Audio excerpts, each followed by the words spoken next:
हाँ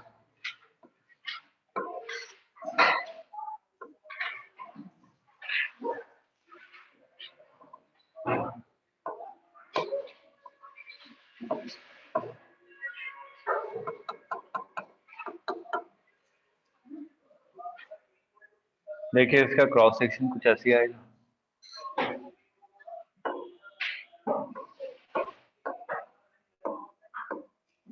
heat current बाहर की तरफ फ्लो कर रही है। आपने एक डिफरेंशियल एलिमेंट ले लिया,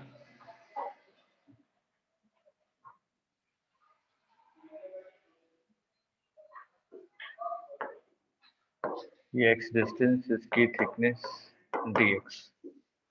अब इसके लिए देखिए स्मॉल रेजिस्टेंस अगर हम लोग निकालें तो resistance R is equal to L divided by K।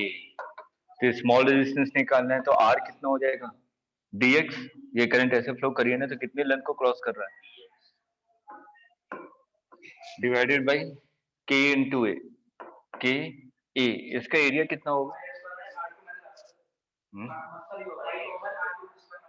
क्या इस डिफरेंशियल एलिमेंट का एरिया कितना होगा?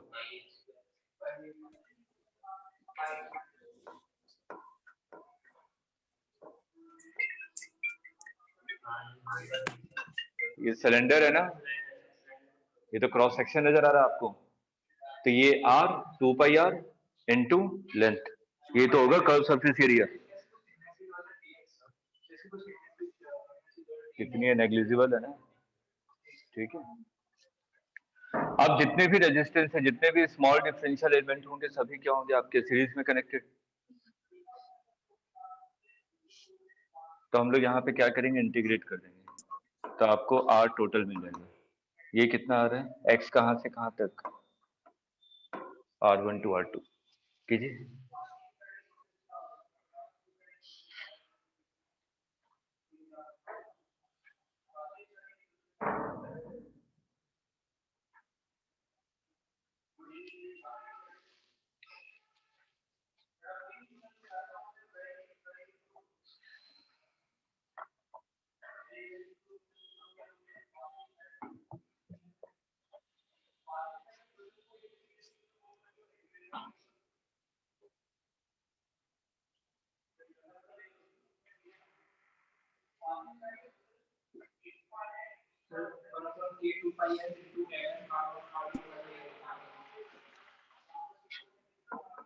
वन अपॉन 2 पाई K इंटू L, 1/x का इंटीग्रेशन ln x।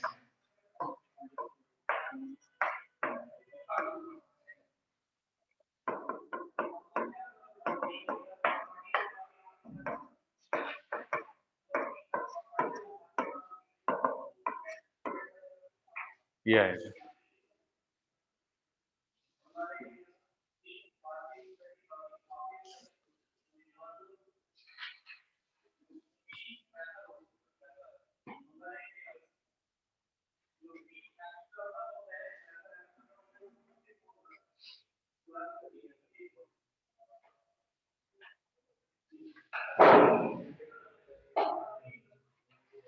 क्लियर है?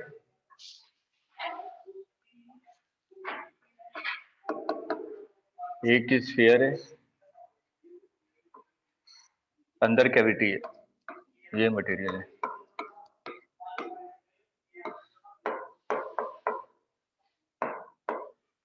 अंदर का रेडियस a, बाहर का रेडियस b। अंदर टेम्परेचर TH है, बाहर टेम्परेचर TL है, और इसकी थर्मल कंडक्टिविटी K है। निकालिए रेजिस्टेंस। फैन, अरे स्फीयर अंदर कैविटी है।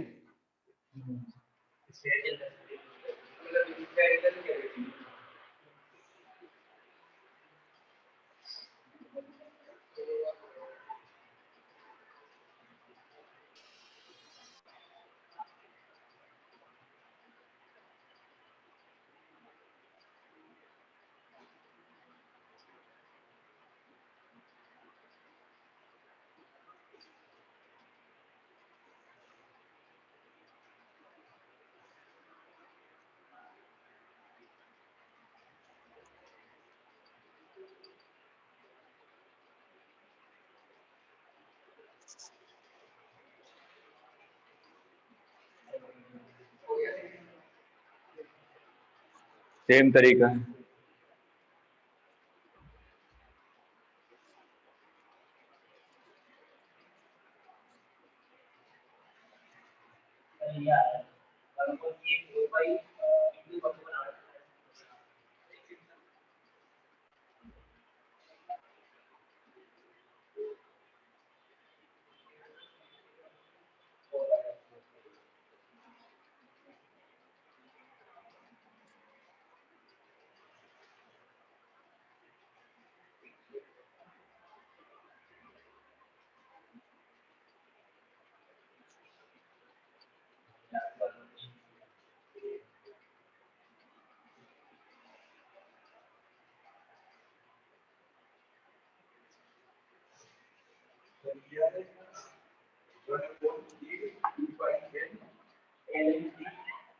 ln कहाँ से आ जाएगा?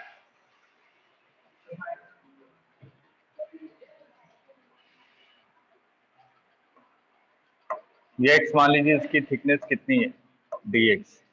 अब इसके लिए स्मॉल रेजिस्टेंस निकालेंगे r, l की वैल्यू क्या dx divided by k into area.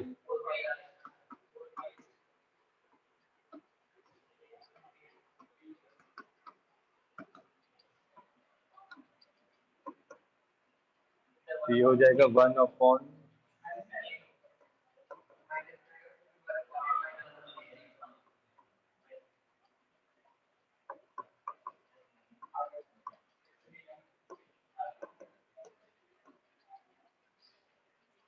ठीक है, dx स्फेरिकल है ना?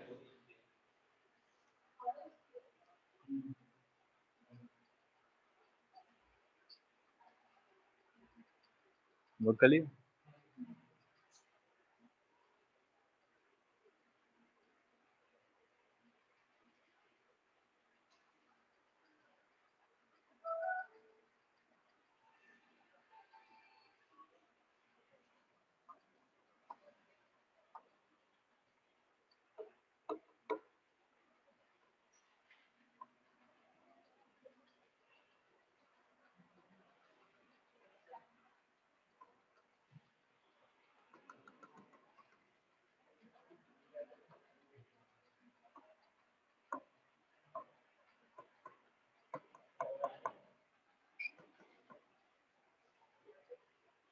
इसके निकालिए आर इक्विवेलेंट, सॉलिड बॉडी है।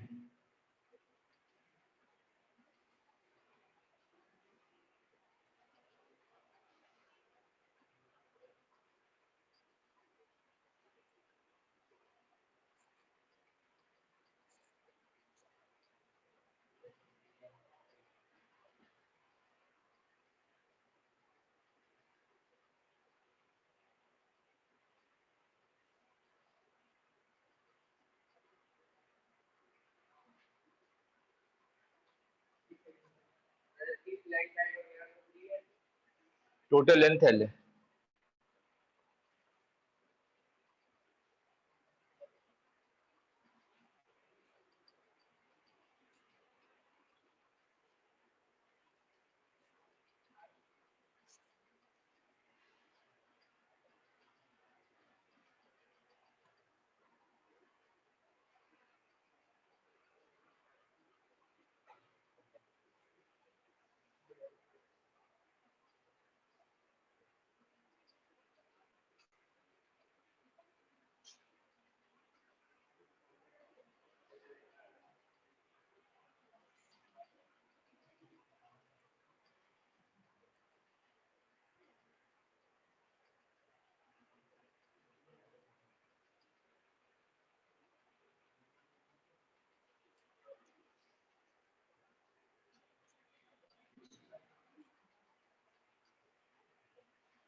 देखिए यहाँ पे आपने एक स्मॉल एलिमेंट मान लिया,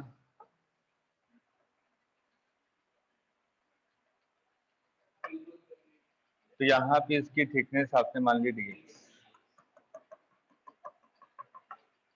ये डिस्टेंस मान लीजिए x, इसका रेडियस r।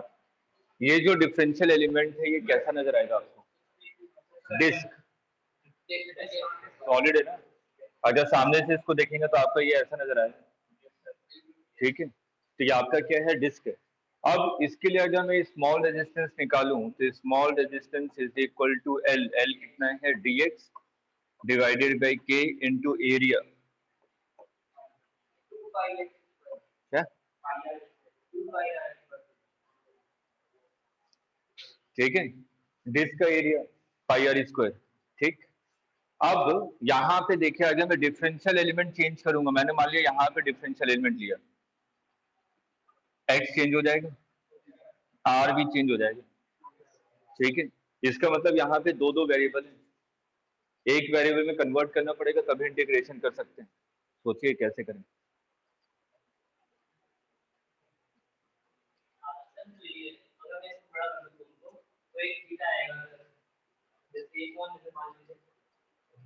कॉपी है?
ऐसे ही है ना, ठीक है।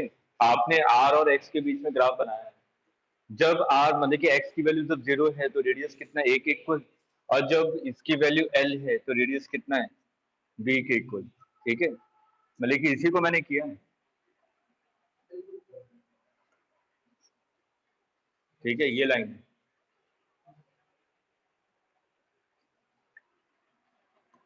ये क्या है? Equation of straight line passing through, मतलब कि वाई इंटरसेप्ट क्या होता है? y is equal to m x plus c. यहाँ पे y क्या है?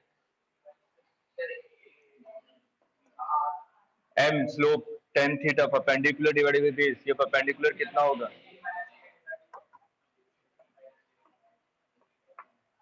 Into x plus c. C कितना है? इसको डिफरेंशिएट कर दीजिए। डिफरेंशिएट करेंगे तो क्या आ जाएगा? D R is equal to B minus A divided by L D X, और ए का डिफरेंशिएशन जीरो। तो यहाँ से dx की वैल्यू कितनी आ जाएगी? dx will be equal to l divided by b minus a into dr। ये वैल्यू पुराने वाले इक्वेशन में पुट कीजिए, इंटीग्रेट कीजिए।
ये होगा ना, ये कितना हो जाएगा, L divided by b minus a, 1 divided by pi k, 1 upon r square, 1 upon a minus 1 upon a. इसको सिंप्लीफाई कर दीजिए तो r total will be equal to L divided by b minus a, 1 divided by pi k, a b, b minus A.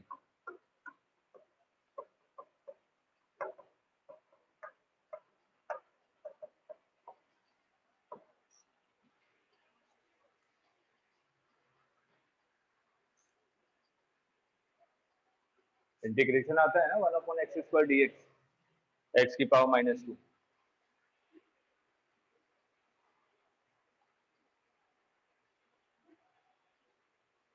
Divyanshi Deepti video on करके बैठी है।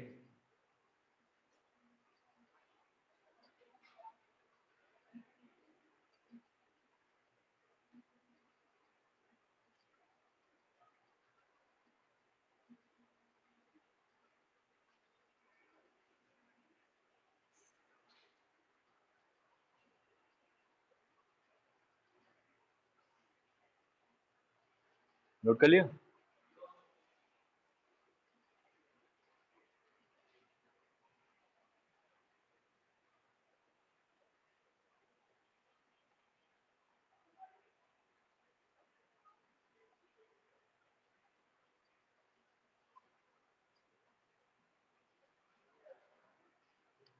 Note कर लिया? अब देखिए, जैसे कि हम लोग रेजिस्टेंस से बात करते थे कि अगर सीरीज में रेजिस्टेंस कनेक्टेड है तो आर इक्विवेलेंट कितना होता था। तो उसी तरीके से यहाँ पे अगर रॉड सीरीज में कनेक्टेड है, मान लीजिए दो रॉड है, ये L1 लेंथ है, ये K1 है, A1 है, ये K2 है, A2 है और लेंथ L2 है, तो इसका रेजिस्टेंस निकाल सकते हैं ना। R1 is equal to L1 divided by K1 into A1, R2 is equal to L2 divided by K2 into A2। तो आर इक्विवेलेंट कितना हो जाएगा। उसी तरीके से अगर सीरीज पैरेलल में रेजिस्टेंस होते हैं R1 R2, तो 1 upon R equivalent is equal to 1 upon R1 plus 1 upon R2। वैसे अगर रॉड पैरेलल में होंगे तो कितना हो जाएगा, 1 upon R equivalent is equal to 1 upon R1 plus 1 upon R2। Note कीजिए, फिर क्वेश्चन करवा।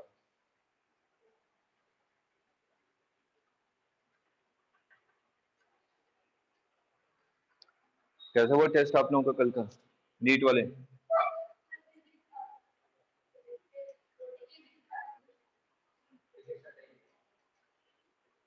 मोबाइल कौन कौन रखा था, मैं तो कैमरे से चेक करूंगा।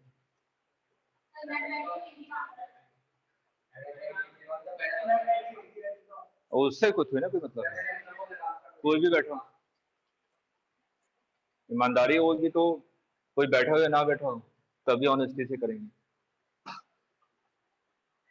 अगर मेरे को किसी का शक हुआ ना कि ज्यादा मार्क्स आ गए, खड़ा करके क्वेश्चन पूछना स्टार्ट कर दूंगा, इस चीज का ध्यान रखिएगा। और कैमरे से रिकॉर्डिंग में निकालूंगा।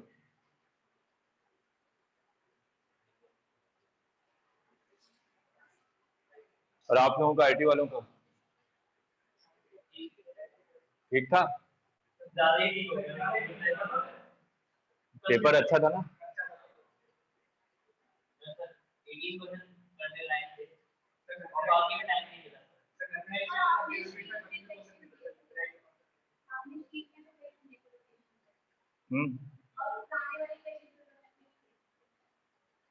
हाँ, तो कम से कम इससे पता तो चलेगा कि पढ़ा है कि नहीं पढ़ा है। रटने के लिए कितने रटेंगे, 10 20 40 50, टोटल 150 के आसपास में क्वेश्चन है, कितने रटेंगे। और उसमें से अगर ज्यादा मार्क्स से मतलब चीटिंग किया तो उसके बाद फिर कैमरा निकालूंगा।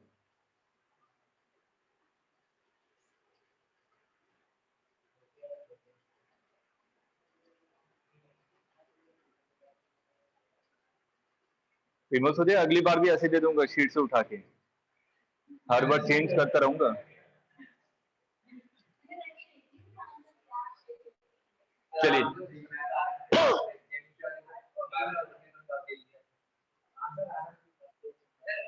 तो चलिए फिजिक्स में तो इम्प्रूव कीजिए।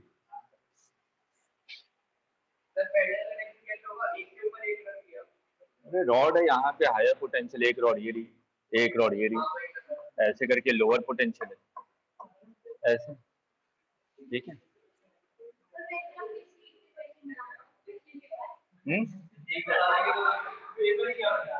क्वेश्चन पेपर तो बहुत सारे मेरे पास भी बहुत सारे हैं शीट। हाँ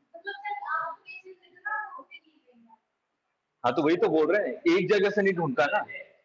मेरे पास इस आईपैड में कम से कम 13,000 के ऊपर है क्वेश्चन। हाँ, वो क्यों दूंगा?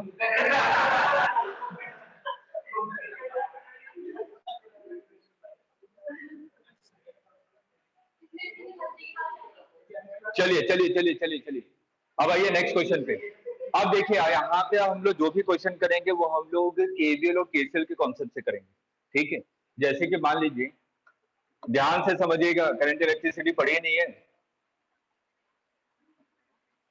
ये मानिए एक रॉड है, ये एक और रॉड है, और ये थर्ड रॉड, ये 0 डिग्री सेल्सियस है। अच्छा, एक पहले कॉन्सेप्ट देखते हैं, अभी इस पे क्वेश्चन करवा रहा हूँ।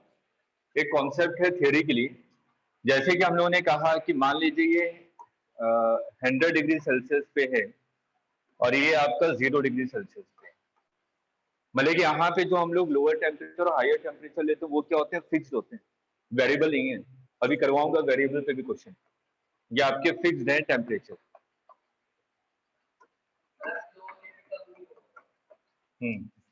अब आपने क्या किया, एक रॉड थी आपके पास ये नॉर्मल टेम्परेचर पे, रूम टेम्परेचर को मान लीजिए रूम टेम्परेचर अभी 30 डिग्री सेल्सियस है, ठीक है। इस रॉड को आपने इन दोनों के बीच में कनेक्ट कर दिया। तो अभी हम लोग जो एनालिसिस कर रहे थे, क्या कर रहे थे कि रॉड आपका स्टेडी स्टेट पे आ चुका है, ठीक है। और हम लोगों ने हीट करंट की इक्वेशन लिखी थी, I H is equal to, क्या लिखा था, I H is equal to delta T temperature difference L divided by, sorry, K A divided by L, यही था ना। तो यहाँ पे मैंने क्या कहा था, जैसे स्टडी स्टेट आ जाएगी तो जो आपकी हीट करंट है वो क्या हो जाएगी, कांस्टेंट हो जाएगी, ठीक। अब सिंपल रॉड को देखिए, वो तो स्टडी स्टेट के बारे में बात कर रहे हैं हम लोग कि आप कांस्टेंट रेट से आपकी हीट सप्लाई हो रही है। मतलब कि अगर मैं उसको इनिशियल पॉइंट पे कहूँ कि एनर्जी जो भी आ रही है 10 जूल पर सेकेंड, वही एनर्जी यहाँ पे भी आ रही है 10 जूल पर सेकेंड। मतलब कि रॉड कोई भी एनर्जी कंज्यूम नहीं कर रहा, वो तो सिर्फ एक पार्ट है, एक मीडियम प्रोवाइड कर रहा है ताकि हीट एनर्जी यहाँ से यहाँ पास हो जाए स्टडी स्टेट पे, ठीक है। लेकिन स्टडी स्टेट से पहले जब आपने इस रॉड को यहाँ पे कनेक्ट किया, तो रॉड के अगर मैं पूरे एंड के बारे में बात करूं, पूरे पे हर एक का टेम्परेचर कितना था, 30। जैसे ही मैं इसको यहाँ पे कनेक्ट करूंगा तो इस वाले पॉइंट का टेम्परेचर 100 होगा ना, इस वाले पॉइंट का, और इस वाले पॉइंट का टेम्परेचर कितना होगा, 0, ठीक। और जो करंट, सॉरी, जो टेम्परेचर का वेरिएशन होगा वो हर एक पॉइंट पे अलग अलग होगा। कल हम लोगों ने ग्राफ बनाया था टेम्परेचर और एक्स के बीच में, यही था ना TH, और ये आपका TL,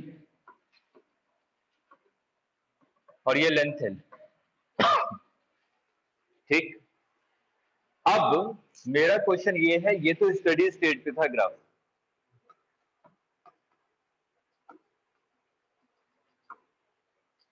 स्टडी स्टेट आने से पहले आपने देखा कि उस वाले पॉइंट का टेम्परेचर और इस वाले पॉइंट का टेम्परेचर स्टडी स्टेट से पहले जब मैंने कनेक्ट नहीं किया था कितना था, 30। जब मैंने कनेक्ट कर दिया तो वो 100 हो गया, ये आपका 30, सॉरी 0 डिग्री हो गया, ठीक है। लेकिन ये टेम्परेचर कुछ ना कुछ चेंज हुआ होगा ना, इनिशियली 30 था, ठीक। स्टडी स्टेट से पहले के बारे में बात करें, थ्योरी के क्वेश्चन आते हैं, एक ही बार समझाऊंगा, समझ में आता है ठीक है, नहीं आता तो अगला क्वेश्चन, ठीक है। कोई टाइम वेस्ट नहीं, एक ही बार में समझने की कोशिश कीजिएगा। अब यहां पर जैसे ही आपने इसको लगाया, इस वाले पॉइंट का टेम्परेचर 100 हो गया और इस वाले पॉइंट का टेम्परेचर 0 हो गया। रॉड के बीच में हो सकता है कि अभी भी कहीं पे 30 हो, ठीक है, और हर एक पॉइंट पे टेम्परेचर वेरिएशन अलग अलग होगा, क्योंकि ये हायर टेम्परेचर है या लोअर टेम्परेचर है। ठीक, हर एक पॉइंट पे टेम्परेचर अलग अलग है। अभी स्टडी स्टेट आया नहीं है, तो अगर स्टडी स्टेट नहीं आया है तो ये जो रॉड है एनर्जी कंज्यूम करेगा क्या? अभी आपने क्या कहा, जैसे स्टडी स्टेट आ गया आईएच की वैल्यू क्या हो गई, कांस्टेंट हो गई। कांस्टेंट हो गई इसका मतलब यहां से जितनी एनर्जी पर सेकंड आ रही होगी वही एनर्जी पर सेकंड यहां पहुंच रही है। जितनी एनर्जी यहां से निकली वही एनर्जी यहां पे एंटर कर रही है। इसका मतलब रॉड सिर्फ और सिर्फ एक मीडियम प्रोवाइड कर रहा है, कोई भी एनर्जी को कंज्यूम नहीं कर रहा। नो एनर्जी कंज्यूम, यही है ना? लेकिन ये कब हो रहा है, स्टडी स्टेट पे। ठीक है, और स्टडी स्टेट पे ये चीज हो रही है कि जो एनर्जी यहाँ से आ रही है वही एनर्जी यहाँ पे एग्जिट कर रही है। ठीक, और यहाँ पे कोई भी एनर्जी लॉस नहीं हो रहा। और यहाँ पे जो टेम्परेचर वेरिएशन है हर एक के पॉइंट पे कांस्टेंट है कि अलग अलग है? कांस्टेंट है, क्योंकि स्लोप कांस्टेंट है ना। तो मैं क्या कहूंगा, टेम्परेचर वेरिएशन, ये टेम्परेचर वेरिएशन, ये पर यूनिट लेंथ जो टेम्परेचर वेरिएशन है वो क्या है, कांस्टेंट है। ठीक, जैसे कि मान लीजिए ये 100 ये 0 है, टेम्परेचर डिफरेंस कितना है आपका 100 डिग्री सेल्सियस का, और लेंथ मैंने मान ली 10 मीटर, ये लेंथ है आपकी रॉड की 10 मीटर। तो पर यूनिट लेंथ कितना टेम्परेचर है, 10 का। तो मतलब कि यहाँ पे अगर 100 है तो 1 मीटर के बाद यहाँ पे टेम्परेचर कितना होगा, फिर 1 मीटर के बाद 80 70 ऐसे चल रहा है ना। ठीक है, फिर ऐसे करके 0 पे पहुंच गया। मतलब कि पर यूनिट लेंथ जो टेम्परेचर वेरिएशन है वो अलग अलग है, लेकिन जो टेम्परेचर वेरिएशन सेम है, लेकिन हर एक पॉइंट पे टेम्परेचर अलग अलग है। ठीक, ये चीज कब आ रही है, स्टडी स्टेट पे आ रही है, और यहाँ पे कोई भी एनर्जी ये कंज्यूम नहीं कर रहा। लेकिन जैसे ही मैंने रॉड को लगाया था तो रॉड का टेम्परेचर तो 30 था, रॉड को मैंने लगाया तो इस वाले पॉइंट का टेम्परेचर तुरंत कितना हो गया, 100, और इस वाले पॉइंट का टेम्परेचर कितना हो गया, 0। ठीक है, तो यहां पर ये जो मेरा क्वेश्चन है कि रॉड जब स्टडी स्टेट पे आया, मतलब कि मान लीजिए छोड़िए स्टडी स्टेट की बात नहीं करते, ट्रांजिशन स्टेट के बारे में बात कर रहे हैं। मैंने कहा ये 100 डिग्री सेल्सियस पे है और ये आपका 0 डिग्री सेल्सियस पे है।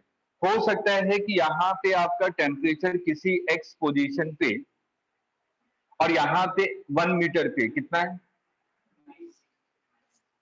अभी यहाँ पे 90 होगा कि 90 से ज्यादा होगा 1 मीटर पे, स्टडी स्टेट से पहले, स्टडी स्टेट से पहले।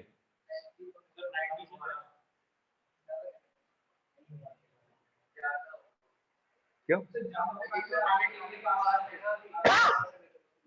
90 से ज्यादा होगा? क्यों?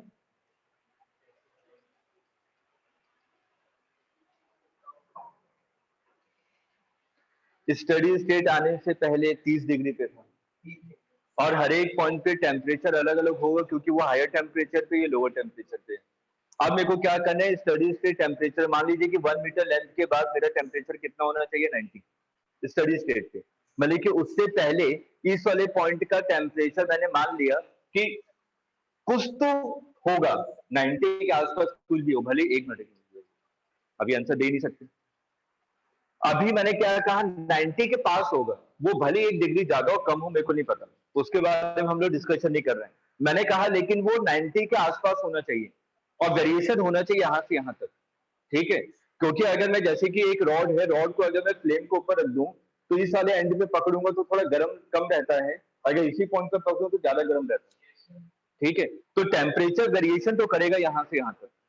ठीक है, लेकिन इसको इस वाले पॉइंट का टेम्परेचर फाइनली कितना कर देना है, इसको 90, और इस वाले पॉइंट का टेम्परेचर कितना कर देना है, 80, क्योंकि स्टडी स्टेट पे पहुंचना है ना इसको तो। ठीक है, अगर इसको इस वाले पॉइंट पे टेम्परेचर 90, इस पे 80, फिर 70 ऐसे अगर टेम्परेचर को बढ़ाते जाना है, इसका मतलब शुरुआत में अपने टेम्परेचर को ये कहां से बढ़ेगा, चलिए बताइए। 30 से बढ़ेगा, मतलब कि किसके कारण बढ़ रहा है, हीट फ्लो के कारण। ठीक है, तो यहाँ पे जिसकी जो टेम्परेचर को बढ़ा कौन रहा है, हीट फ्लो। हीट फ्लो कर रहा है यहाँ से यहाँ तक, और ये पहले अपने आप को क्या करेगा, स्टडी स्टेट आने से पहले कहेगा कि मैं तो पहले अपने आप में एनर्जी कंज्यूम करूंगा, क्योंकि मेरे को अपनी टेम्परेचर 90 तक पहुंचाना है, और ये कहेगा मेरे को अपना टेम्परेचर 80 तक पहुंचाना है, क्योंकि मेरे को पूरा सब मिला के मेरे को स्टडी स्टेट पे पहुंचना है ना। अगर स्टडी स्टेट पे पहुंचना है, इसका मतलब टांजेंट स्टेट में जितने भी पॉइंट्स होंगे रॉड पे, वो सभी हीट एनर्जी को कंज्यूम करेंगे अपने टेम्परेचर को बढ़ाने में। लेकिन जैसे ही स्टडी स्टेट पहुंच जाएगा, टेम्परेचर वेरिएशन कांस्टेंट हो जाएगा, कोई भी हीट कंजम्पशन नहीं होगा। लिख लीजिए, यही थ्योरी का क्वेश्चन कि ट्रांजिएंट स्टेट में जो रॉड है वो हीट को कंज्यूम करता है ताकि अपने टेम्परेचर को इंक्रीज कर सके, वो स्टडी स्टेट पे पहुंच जाए। लेकिन जैसे ही स्टडी स्टेट पे आ गया, टेम्परेचर वेरिएशन आपका कांस्टेंट हो जाएगा, और टेम्परेचर हायर टेम्परेचर से लोअर टेम्परेचर आपका कांस्टेंट रेट से डिक्रीज करेगा, और हीट एनर्जी आपकी पर सेकंड क्या हो जाएगी, कांस्टेंट हो जाएगी, रॉड कोई भी एनर्जी को कंज्यूम नहीं करेगा। लेकिन अगर इन दोनों को अगर मैं ध्यान से देखूं, पहले 30 था, फिर 90 हुआ, 30 था, 80 हुआ, 30 था, 70 हुआ, 30 था, 60 हुआ, मतलब कि हर एक पॉइंट पे टेम्परेचर अलग अलग आए ना। टेम्परेचर अलग अलग आए, इसका मतलब टेम्परेचर कब बढ़ेगा, जब इंडिविजुअल पार्टिकल्स की काइनेटिक एनर्जी बढ़े। काइनेटिक एनर्जी कौन बढ़ाएगा, उसको एनर्जी चाहिए, वो एनर्जी कहां से मिल रही है, higher temperature to lower temperature heat flow के कारण। तो ट्रांजिएंट स्टेट में रॉड एनर्जी को कंज्यूम करता है, और स्टडी स्टेट आने पे जो एनर्जी है वो कांस्टेंट हो जाती है थ्रू आउट द रॉड, और रॉड स्टडी स्टेट में कोई भी एनर्जी कंज्यूम नहीं करता।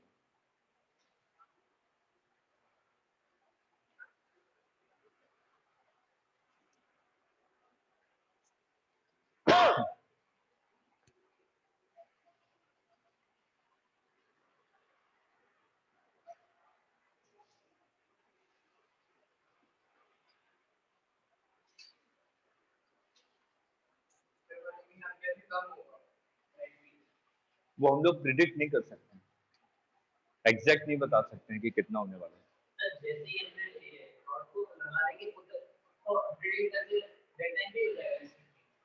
और क्या, ये तो फोर्स है ना, वो तो पॉइंट ऑफ कांटेक्ट को उतने टेम्परेचर पे पहुंचा देगा तुरंत।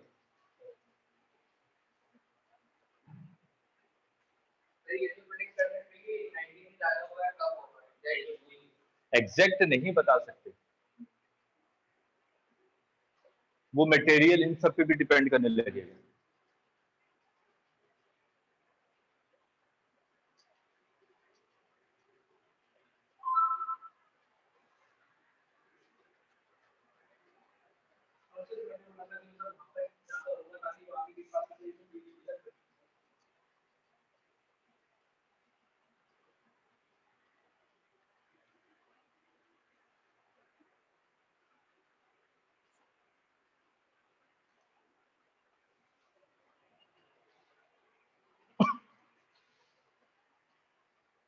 वैसे लॉजिकली 90 से कम होना चाहिए।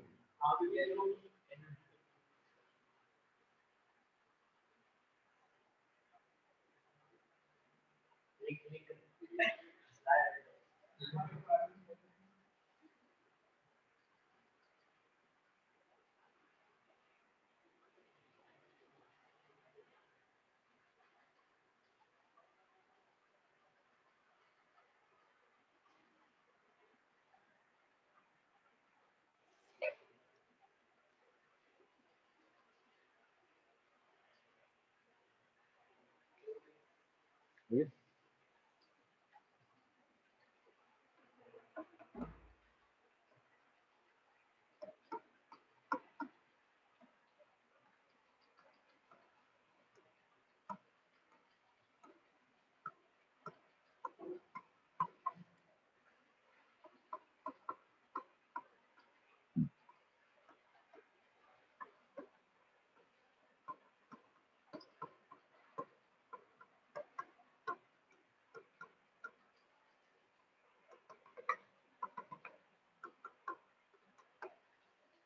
5 T1 and T2 तीन रॉड हैं, सीरीज में लगे हुए हैं, हर एक का थर्मल कंडक्टिविटी और एरिया अलग अलग है, और लेंथ भी अलग है। तो यहाँ पे आपको फाइंड करना है जंक्शन टेम्परेचर, जहाँ पे दो रॉड मीट कर रहे हैं उस वाले पॉइंट पे टेम्परेचर कितना होगा। हम लोग जितने भी क्वेश्चन करेंगे स्टडी स्टेट पे करेंगे। क्या? हाँ हाँ हाँ।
देखिए, इस वाले का resistance R1 is equal to L divided by K A.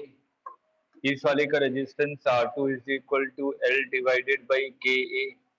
इस वाले का resistance R3 is equal to L divided by K. ठीक है, तरीका क्या है? जिसकी वैल्यू सबसे कम है, किसकी वैल्यू सबसे कम है, ठीक है ना? तो जिसकी वैल्यू सबसे कम है उसको R मान लीजिए। ठीक, तो ये रेजिस्टेंस कितना हो जाएगा?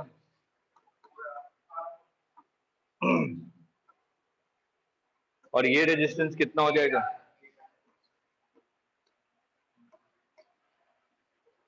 ठीक, तीनों क्या आपकी सीरीज में कनेक्टेड। तो आपने क्या किया, इसका इक्विवेलेंट बनाया ऐसे, एक रेजिस्टेंस, दो, तीन। ये 100 डिग्री सेल्सियस, ये आपका 0 डिग्री सेल्सियस। R1 की वैल्यू कितनी है? 8R। R2 की वैल्यू R, और R3 की वैल्यू 4R। ये टेम्परेचर T1 है और ये टेम्परेचर कितना है? T2 है। अब हमें क्या पता है सीरीज में क्या चीज सेम होती है? Heat current. मेरे करंट सेम होता है ना सीरीज में। तो यहाँ पे अगर मैं करंट की वैल्यू निकालूं तो करंट इज इक्वल टू क्या हो जाएगा? Temperature difference 100 minus 0 divided by total resistance कितना है? 13R। ये किसके इक्वल होगा? इसके अक्रॉस करंट। इसके अक्रॉस करंट कितनी हो जाएगी? 100 minus T1 divided by resistance. ये किसके इक्वल होगा? इसके अक्रॉस करंट। इसके अक्रॉस करंट कितनी हो जाएगी? टेम्परेचर डिफरेंस डिवाइडेड बाई, इन दोनों को इक्वल कीजिए, T1 की वैल्यू आ जाएगी, इन दोनों को इक्वल कीजिए, T2 की वैल्यू आ जाएगी।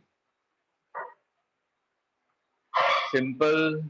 हम लोग current is equal to potential difference divided by resistance लिखते हैं, और यहाँ पे क्या लिखेंगे? Current is equal to temperature difference divided by resistance.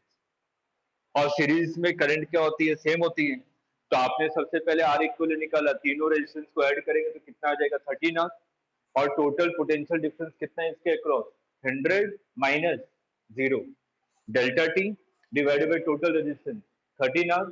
तो करंट तो इस वाले पे निकालूं, इस पे निकालूं, या टोटल के लिए निकालूं, वो तो सेम ही रहेगा ना। तो इसके अक्रॉस आपने टोटल करंट निकालिए, कितना आ रहा है? 100 डिवाइडेड बाई 13R। इसके अक्रॉस कितना हो जाएगा?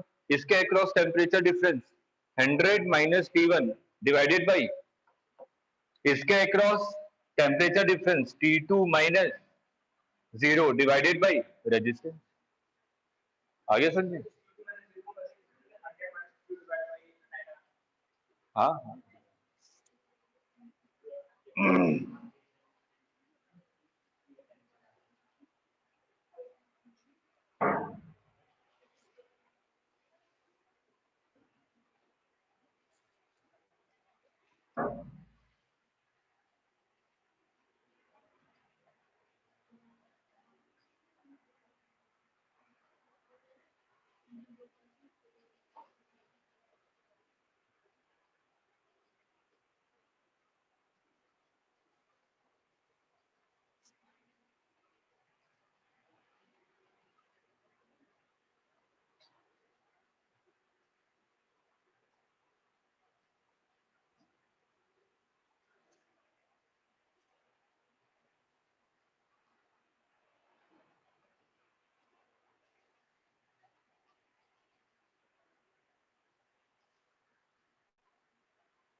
क्लियर है सबको?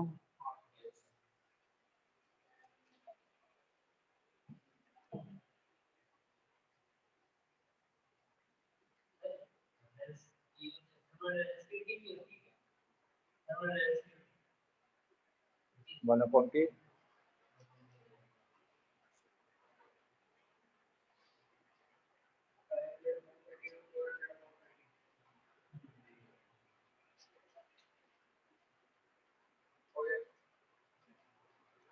हो गया, नोट कर लिया?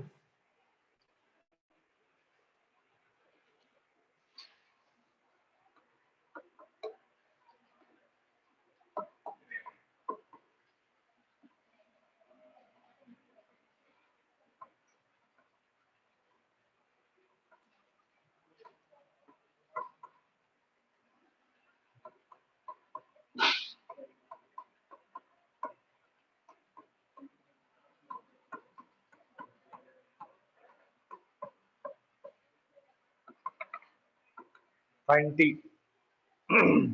Find T. शुरुआत में दो रॉड लगे हैं, दोनों पैरेलल है, दोनों की लेंथ एल है। फिर दूसरी रॉड है, इसके सीरीज में 2K 2A और इसकी लेंथ है 2L।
यही होगा ना? ठीक है। अब आपने इसको इक्विवेलेंट बनाया, एक रेजिस्टेंस ये, एक रेजिस्टेंस ये और एक रेजिस्टेंस ये। यहाँ का टेम्परेचर 0 डिग्री सेल्सियस, यहाँ का टेम्परेचर 100 डिग्री सेल्सियस। R1 की वैल्यू कितनी है? 2R, R और ये R। ये दोनों पैरेलल में, तो कितना हो जाएगा इन दोनों का? R1 R2 divided by R1 plus R2, 2R/3। और R इक्विवेलेंट निकालेंगे तो दोनों क्या हो गया? सीरीज में। तो R equivalent will be equal to 2R/3 plus R। ये कितना हो जाएगा? 5R/3। R इक्विवेलेंट आ गया। ठीक है। R इक्विवेलेंट आ जाएगा तो हम लोग करंट निकालेंगे। Current is equal to temperature difference 100 divided by total resistance 5R/3। ठीक। अब ये करंट या इसके अक्रॉस करंट सेम होगी ना? ठीक है। यहाँ पे टेम्परेचर कितना है? T, तो इसके अक्रॉस करंट कितनी हो जाएगी? T minus 0 divided by R।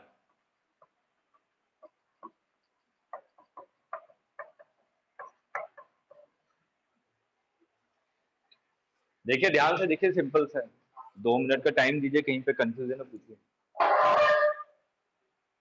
रटिए मत और सिंपल कॉपी पेस्ट मत कीजिए, कहीं पे भी कंफ्यूजन है पूछिए उसको।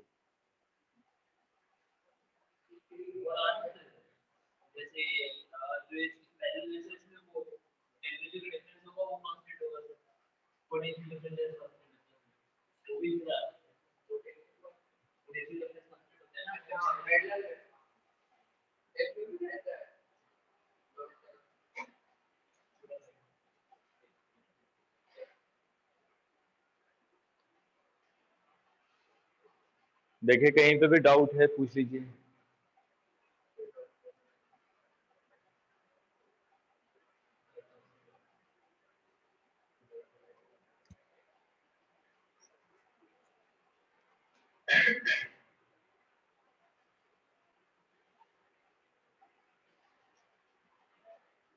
आ गया आप लोगों को, नीट वालों को आ गया, नोट कर लिया?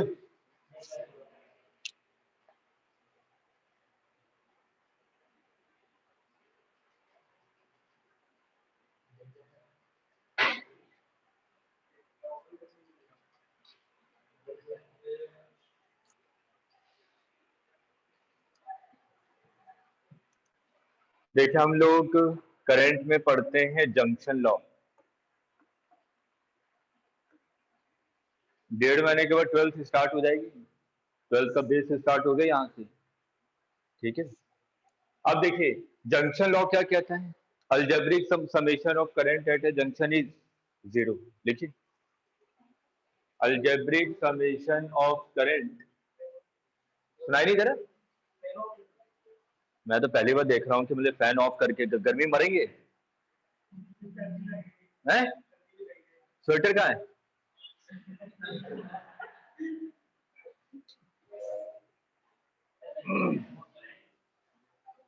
पहने दीजिए इनको, पहले पहन लीजिए, पहन लीजिए,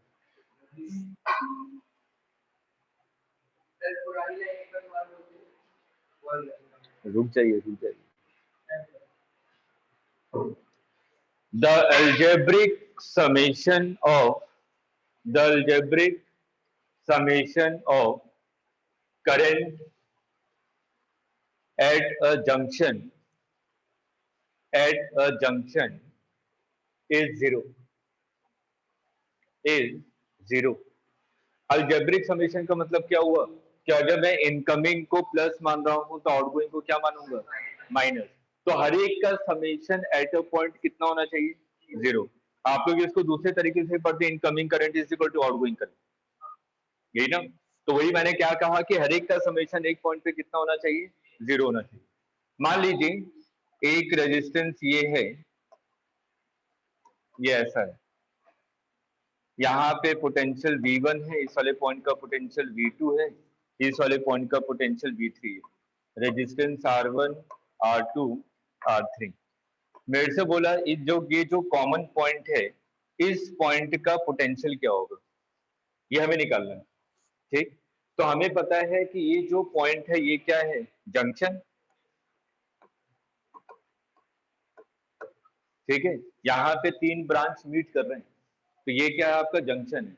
तो जंक्शन पे जब भी हम लोग क्वेश्चन को सॉल्व करेंगे तो नई चीज है, इससे थोड़ा धीरे चलूंगा और एक ही कन्वेंशन लेते हुए चलेंगे, सबसे इजीएस्ट कन्वेंशन बता रहा हूँ, ठीक है। जंक्शन पे हम लोग जो भी वोल्टेज मानेंगे उसको क्या मानेंगे, हायर, ठीक है। हम लोग ये मानेंगे कि जो एक्स पोटेंशियल है वो क्या है, हायर पोटेंशियल है। अगर हायर पोटेंशियल होगा तो यहां से करंट का डायरेक्शन क्या होना चाहिए, आउटवर्ड। ये हायर पोटेंशियल है, करंट हमेशा higher potential to lower potential flow करता है। तो ऊपर वाली करंट कितनी हो जाएगी, potential difference divided by resistance. ये वाली करंट कितनी हो जाएगी R3 में, potential difference divided by resistance. और उधर करंट कितनी हो जाएगी, potential difference divided by, is equal to, ये है ना, कॉस थीटा।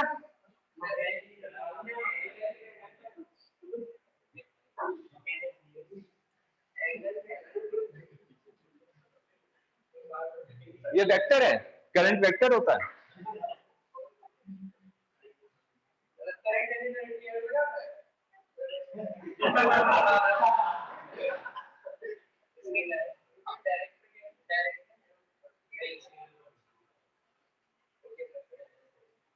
देखिए इस कॉन्सेप्ट को लिखिए पहले कि जंक्शन पे हम लोग जो भी वोल्टेज मानेंगे वो हायर मानेंगे और उसके अकॉर्डिंग केजीएल लिखेंगे। ये क्या, sorry KCL, Kirchhoff current law, उसे वो कहते हैं जंक्शन लॉ।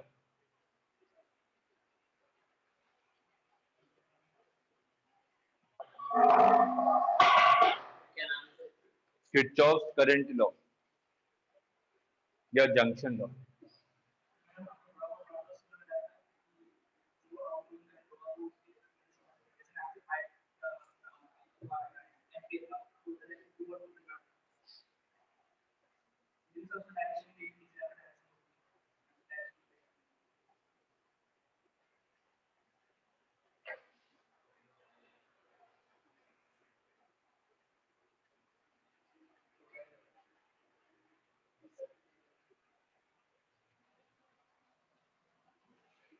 इस वाले क्वेश्चन में देखिए ये भी तो कुछ ऐसे ही है। अगर इसको मैं ध्यान से देखूं तो तीन रेजिस्टेंस हैं, एक है 2R, एक है आपका R और एक है आपका R। ये कितना टेम्परेचर है? ये यही है ना, दोनों साथ में जुड़े हुए। इसका टेम्परेचर T, तो मैं क्या लिखूंगा, T minus 100 divided by 2R plus T minus 100 divided by R plus T minus 0 divided by R is equal to 0। R common होके कैंसिल हो गया, T minus 100 plus 2T minus 200 plus T is equal to 0।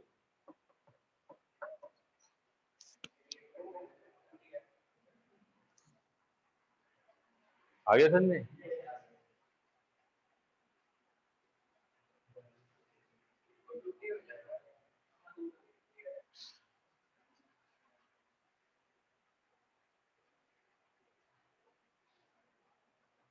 सही किया है ना, कहीं से गड़बड़ कर?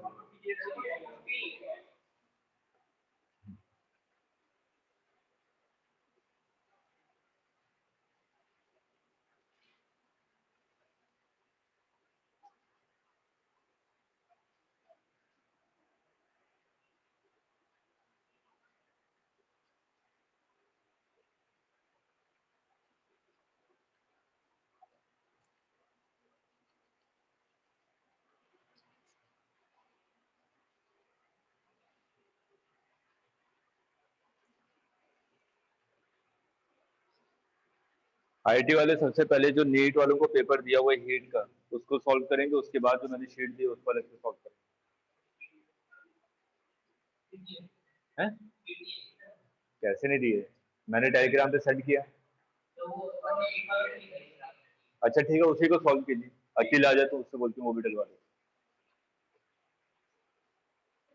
एक बार चेक कीजिएगा, शायद डाला अकेले ने।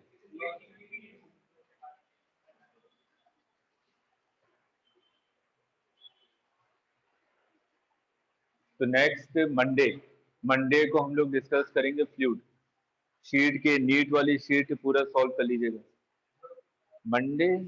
अच्छा मंडे तो आज ही है ना, मंडे 100 के आसपास है। वो पूरे क्वेश्चन कीजिएगा, मेंस में वो आते हैं क्वेश्चन जो नीट का लेवल है। ये सर बोला पहले वो कीजिए फिर इसलिए बोला।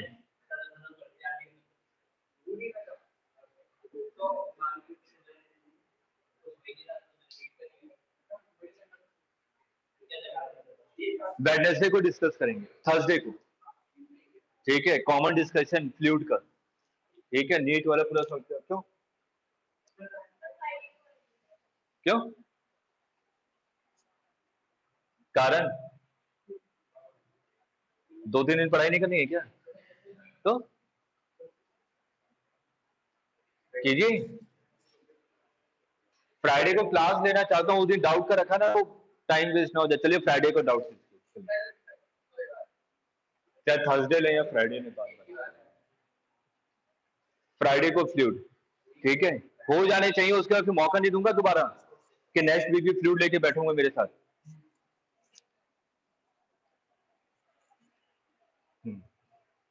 Balanced wheat stone bridge.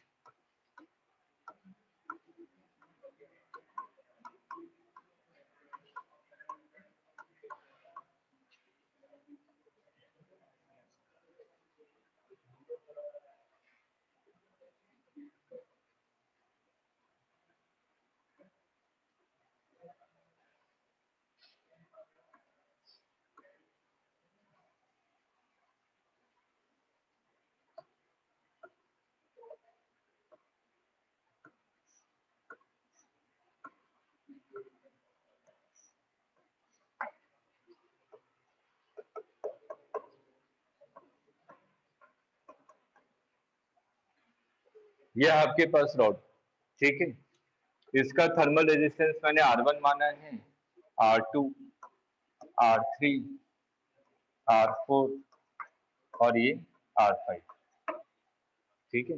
अब देखिए बैलेंस्ड व्हीट स्टोन ब्रिज का मतलब क्या होता है कि बैलेंस्ड व्हीट स्टोन ब्रिज में ये जो डायगोनल लेंथ है इसके अक्रॉस जो हीट करंट होगी वो कितनी होगी? 0। देखिए बैलेंस्ड व्हीट स्टोन ब्रिज का मतलब क्या होता है? जो डायगोनल रॉड है इसके अक्रॉस जो आपकी हीट करंट की वैल्यू होगी वो क्या होगी? 0।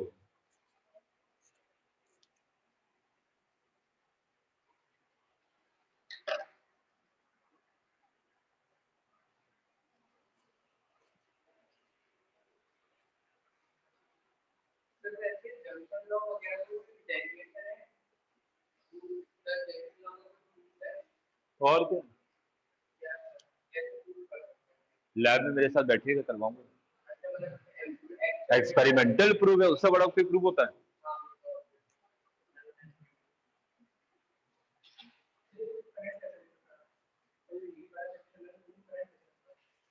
इसे तो मैंने बोला जो यहाँ पे पढ़ा रहा हूँ 12th में नहीं पढ़ाऊंगा, इस को ध्यान रखिए। चलिए, तो यहाँ पे आपने लिखा कि अगर ये बैलेंस्ड व्हीट स्टोन ब्रिज होगा तो डायगोनल रॉड में हीट करंट की वैल्यू क्या होगी? 0। हीट करंट किसके डायरेक्टली प्रोपोर्शनल था? टेम्परेचर डिफरेंस, ठीक है। इसका मतलब इस वाले पॉइंट का टेम्परेचर और इस वाले पॉइंट का टेम्परेचर, मान लिया x, लिखते जाइए।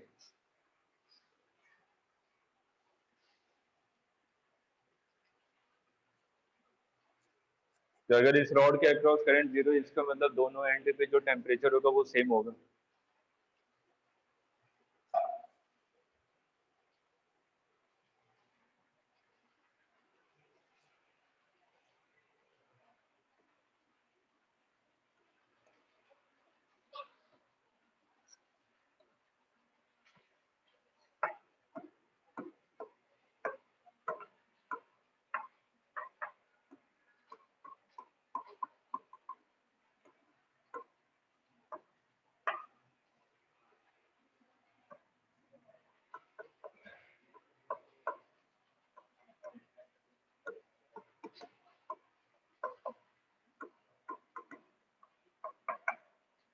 अब देखिए मैंने माना है कि हायर टेम्परेचर पे लोअर टेम्परेचर पे यहाँ पे करंट आपकी जा रही है I1 और यहाँ पे करंट जा रही है आपकी I2। क्योंकि इस वाले रॉड में कोई भी करंट नहीं जा रही थी, इसका मतलब I1 जो करंट जा रही है वो पूरी की पूरी करंट इस वाले में जाएगी, ठीक है।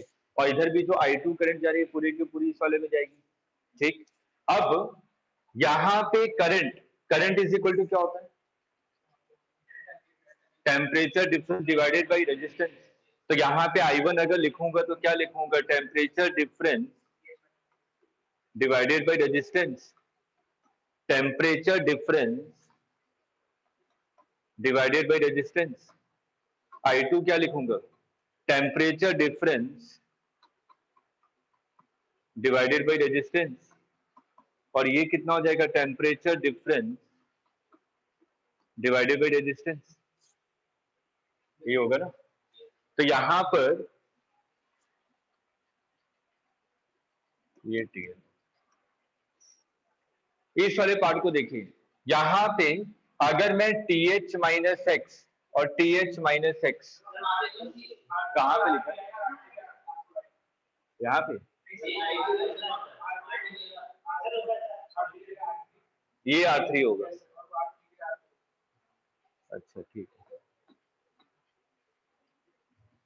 चलिए अब देखिए यहाँ पे अगर मैं टी एच माइनस एक्स और टी एच माइनस एक्स इन दोनों को अगर मैं डिवाइड कर दूं, इन दोनों को, इसको, ये इक्वेशन बन गया ना एक, ठीक है, दोनों को क्या चाहिए, डिवाइड कर दीजिए। अगर मैं डिवाइड करूंगा तो क्या आ जाएगा, 1/R1 divided by 1/R2 is equal to 1/R3 divided by 1/R4। तो ये कितना हो जाएगा, R2 divided by R1 is equal to R4 divided by R3। या सिंपल हम लोग लिख सकते हैं इन दोनों का cross multiplication R1 into R4, इन दोनों का cross multiplication R2 into R3।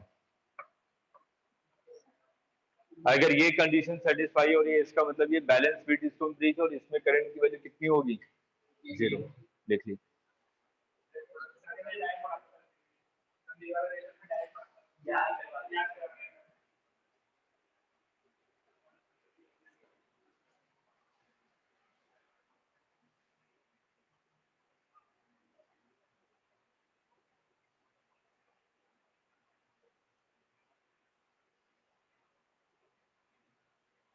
Friday को फ्लूइड और thermal properties of matter Monday को, नेक्स्ट मंडे लिख के रख लीजिए नोट करके। वाह, NEET NEET NEET, thermal properties of matter जो चल रहा है।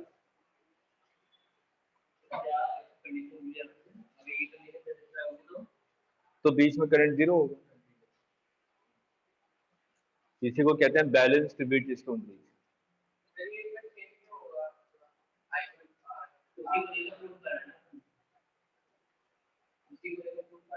अरे बीच में करंट जा ही नहीं रही, अगर बीच में करंट ही नहीं जा रही है तो इस रेजिस्टेंस का मतलब है, बता दीजिए। अब सही है, ओपन सर्किट की तरह काम करने लगेगा वो।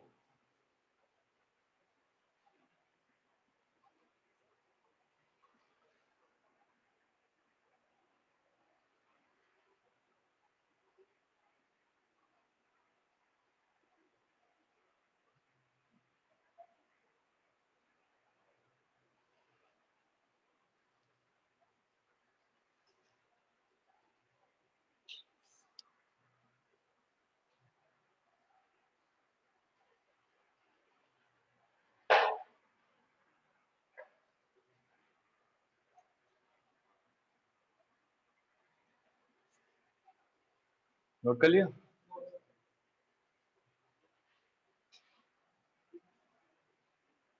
अगर मैंने यहाँ पे thermal conductivity K1 K2 K3 K4, तो इसका भी रिलेशन वही होता है, K1 into K4 is equal to K2 into K3। ये क्वेश्चन मेंस में पूछा था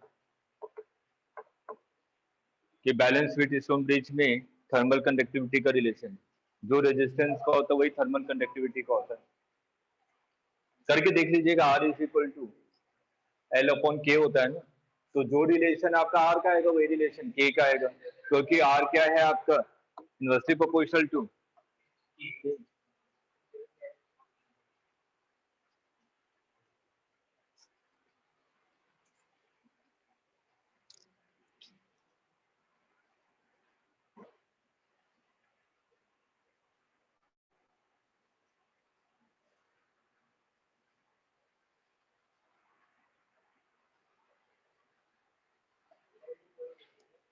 हो गया,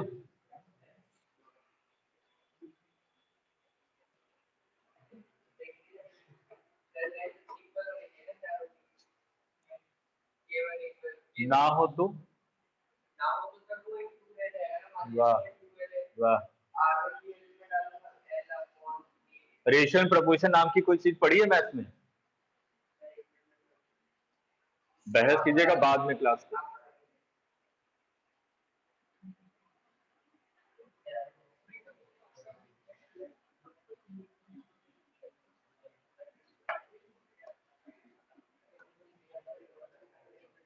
मैंने कहा इसका थर्मल रेजिस्टेंस 8 है, इसका 4 है, इसका 16 है, इसका 8 है और ये 5 है। यहाँ पे 100 टेम्परेचर और यहाँ पे टेम्परेचर 0 डिग्री सेल्सियस है। फाइंड हीट करंट अक्रॉस 5 ओम।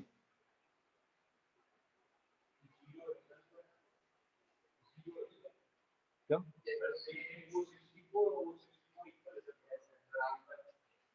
महा बेवकूफ है क्या?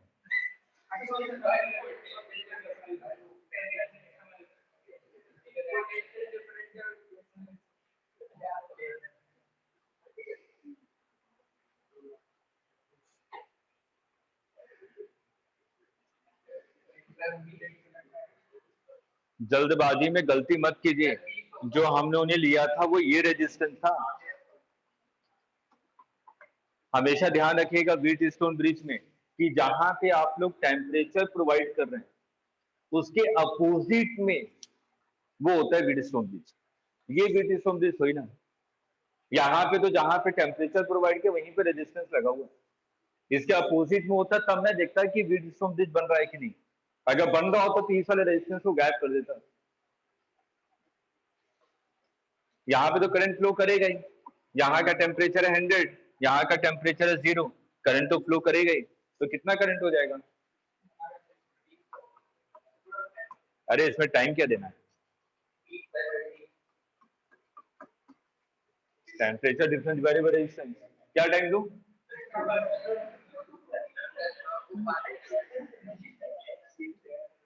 ये भी आईटी मेंस में पूछा था और 90% लोगों का गलत था।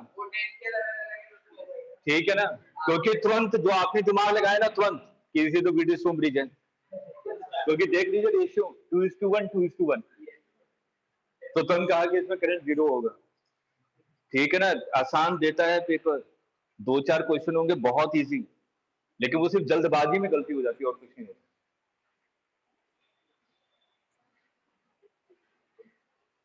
और ऐसे क्वेश्चन में पता पहला ऑप्शन ही दिया रहता है 0, कि पढ़े और तुरंत मिले आंसर। ठीक है, क्योंकि चौथे ऑप्शन में तो बाद में देखते हैं ना, तो सबसे पहली नजर पहले ऑप्शन पे पड़ती है।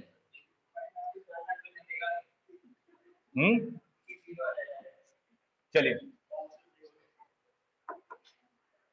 अब देखिए, जैसे कि हमने किया, मैं एक जनरलाइज करवा देना कि रॉड को अगर आपने सीरीज में कनेक्ट करके रखा हुआ, ये रॉड है, एक और रॉड है, एक और रॉड है, ये सभी सीरीज में कनेक्टेड है।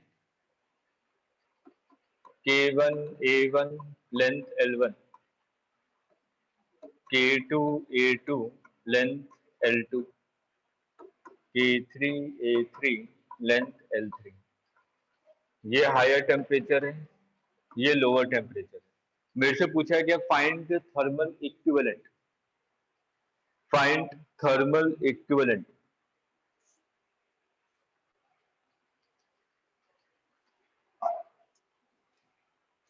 बहुत बार क्वेश्चन आया है, हर 2-3 साल में एक बार रिपीट हो जाता है यहाँ से क्वेश्चन थर्मल इक्विवेलेंट पे, और नीट में भी डायरेक्ट आता है।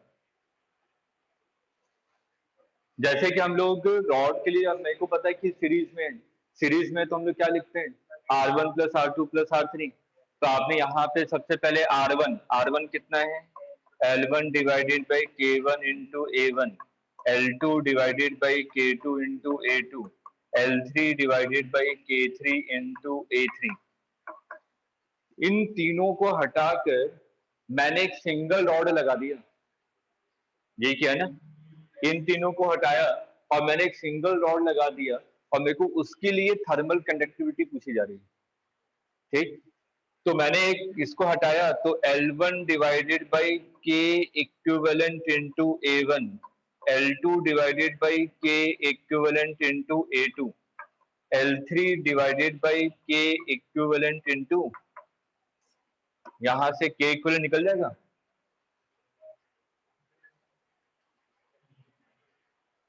देखो जैसे कि मान लीजिए कॉपर है, एल्यूमिनियम है, प्लेटिनम है, मेरे को किसी एक तीसरे से कंपेयर करके हटाना है। मेरे को 3 नहीं चाहिए रॉड, एक अलग मटेरियल चाहिए कि उसकी कंडक्टिविटी निकालनी, तो मैं ये निकाल लूंगा ना। कि जैसा काम तीनों रॉड मिलके कर रहे थे वो सिंगल मटेरियल काम करे, तो उसके लिए के इक्विवेलेंट हम लोग यहां से निकालेंगे। नीट में क्या क्वेश्चन आता है, यही क्वेश्चन रहता है, लेकिन हर एक का जो क्रॉस सेक्शन एरिया होता है वो क्या रहता है, सेम। यहाँ पे क्रॉस सेक्शन एरिया अलग अलग ले लिया मैंने, क्रॉस सेक्शन एरिया सेम होगा तो ए कॉमन होके कैंसिल हो जाएगा ना, आंसर आ जाएगा एक लाइन। शीट में है ऐसे क्वेश्चन।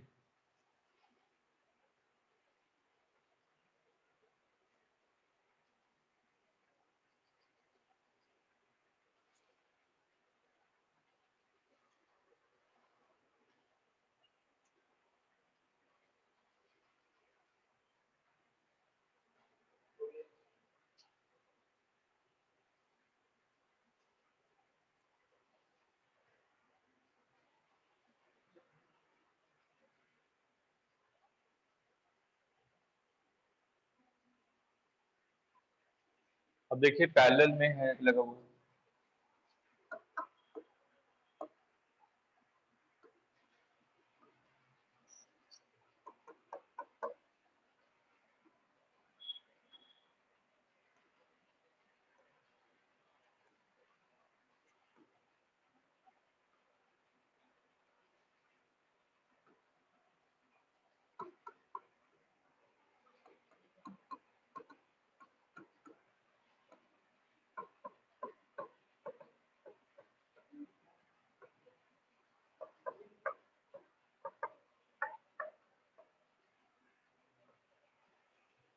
इसके लिए हमें क्या पता है, 1/r equivalent is equal to 1/r1 plus 1/r2 plus 1/r3, तो 1/r1 k1 a1 divided by l1, k2 a2 divided by l2, k3 a3 divided by l3 is equal to k equivalent a1 divided by l1, k equivalent a2 divided by l2, k equivalent a3 divided by,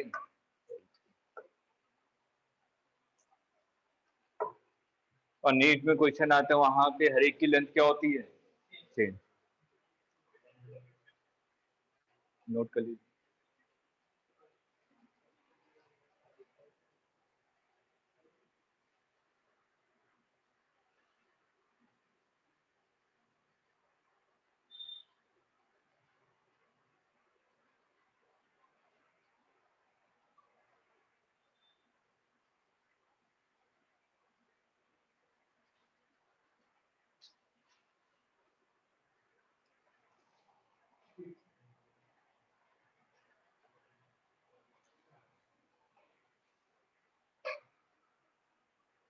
हो गया।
एक water tank है जिसमें क्या है, आपका density दी हुई है, वाटर की स्पेसिफिक कैपेसिटी दी हुई है, इसमें कितना पानी है m मास, और इसमें वाटर इक्विवेलेंट कंटेनर का दिया हुआ है। एक रॉड है जिसकी स्पेसिफिक कैपेसिटी के, क्रॉस सेक्शन एरिया a और इसकी लेंथ आपकी l है, इसको मैंने हायर टेम्परेचर से कनेक्ट करके रखा हुआ है, ठीक।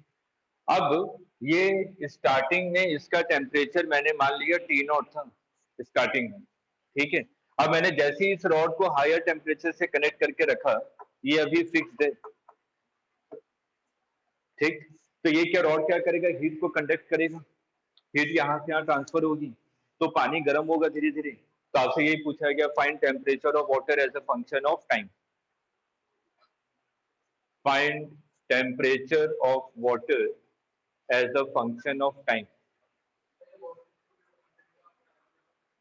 ये मैं बताऊं?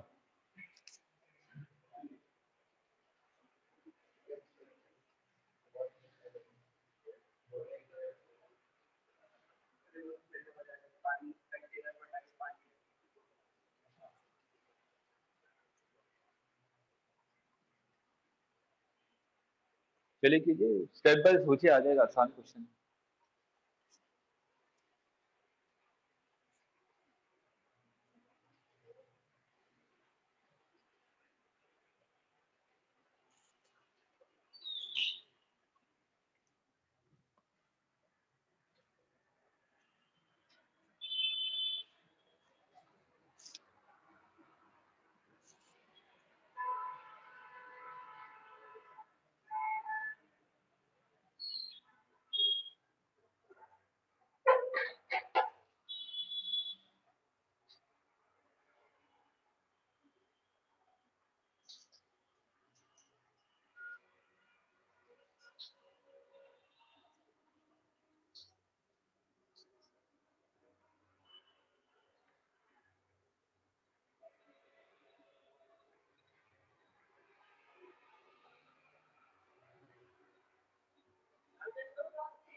पांच मिनट लगभग।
आप लोग अपना अपना क्वेश्चन की, मैं कहते कहते थक गया हूँ।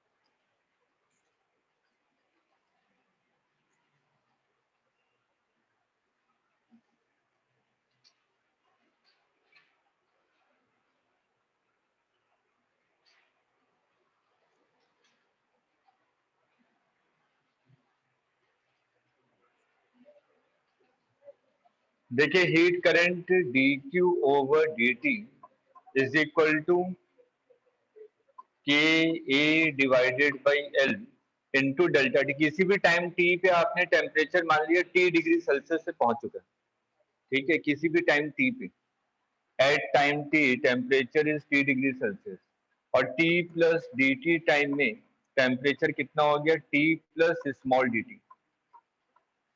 तो आपने कहा कि डी टी टाइम में कितना हीट सप्लाई हुआ, डी क्यू, तो heat supply per unit time, यही तो आई एच होता है ना। तो के ए टेम्परेचर डिफरेंस, ये होगा ना, इसका टेम्परेचर कितना है टी एच, इसका टेम्परेचर कितना है टी, किसी भी टाइम टी पे। अब D Q is equal to delta Q is equal to M S delta T. ये हीट किसको मिल रहा है, पानी को। तो यहाँ पे अगर मैं स्मॉल डी क्यू की लिखूं, तो small D Q equal to mass of water, S of water into delta T. Small change होगा ना,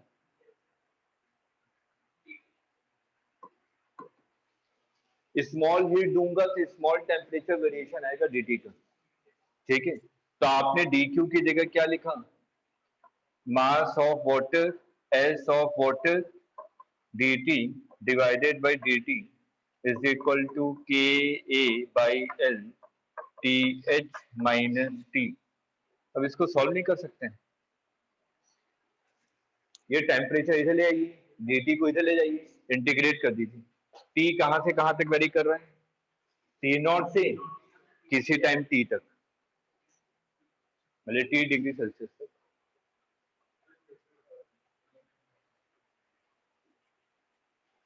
ये आ गया समझ में, हीट करंट।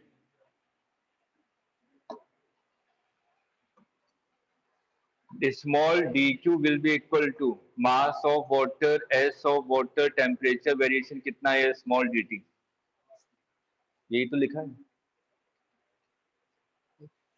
dq की जगह यहाँ पे पुट कर दिया। अब मास ऑफ वाटर कितना होगा, capital small m plus m1, आया समझ में? इंटीग्रेट करके देखिएगा, नहीं होगा तो फिर नेक्स्ट में बताऊंगा। वैसे ln x है 1/x is equal to ln x, ठीक है। एक्सपोनेंशियल ग्राफ आएगा, इसको करके देखिएगा।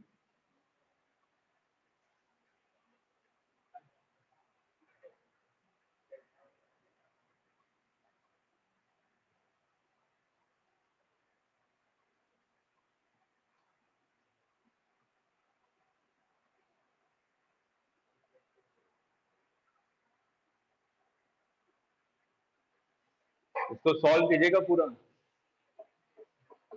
नेक्स्ट टाइम पूछूंगा। तो देखिए नेक्स्ट टाइम आपको क्या क्या पढ़ के आना है कल के लिए, फ्रीजिंग ऑफ वाटर या फ्रीजिंग ऑफ लेक, ऐसा टॉपिक मिल जाएगा एससी वर्मा में।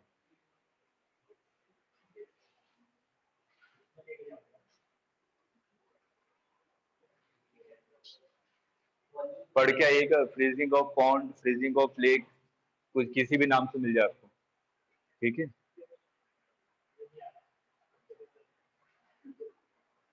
और उसके बाद Kirchhoff's law in heat,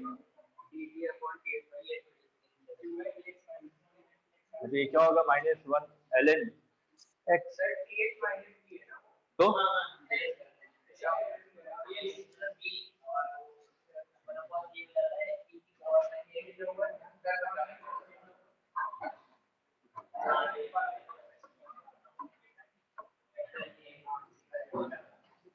ln ax plus b,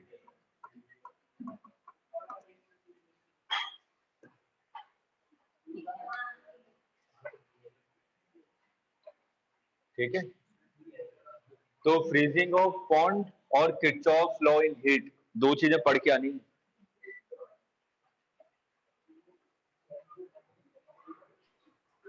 Thank you, sir.